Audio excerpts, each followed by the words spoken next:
Good morning guys. Ayan guys, meron na naman akong supply.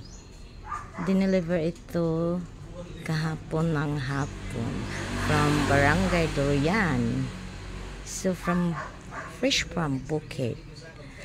Matamis siya guys, lanzones.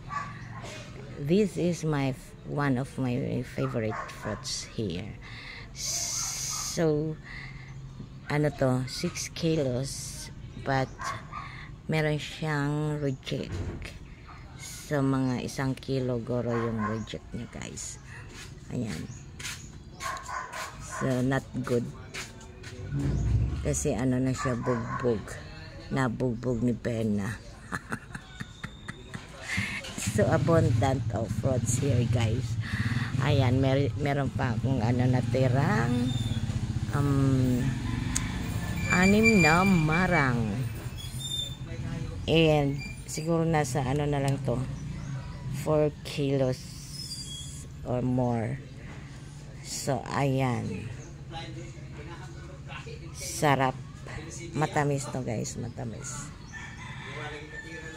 So yummy. Kaya puro kain na lang ng prutas dito sa ito yung kainaman dito sa probinsya guys, kasi makakabili ka ng mura. Pero sa Manila to guys, nasa 200, lalo na ngayon. Parang start pa lang ng ano, ng harvest ng ano, ng lanzones. So pag doon medyo mahal. I'm not only medyo, talagang mahal as in. Pero dito palibasa province. So bili ka ng mas murang halaga. So ayan, minsan nakabili din ako guys 100 nung hindi pa siya ano, hindi pa siya ting harvest ganun, meron 170. Kaya lang doon ako sa 100 kasi pag first ano guys, matatakam ka talaga. Pero pag hindi man na siya, eto na, marami ka ng mabibili kasi mas mura siya. Ayun.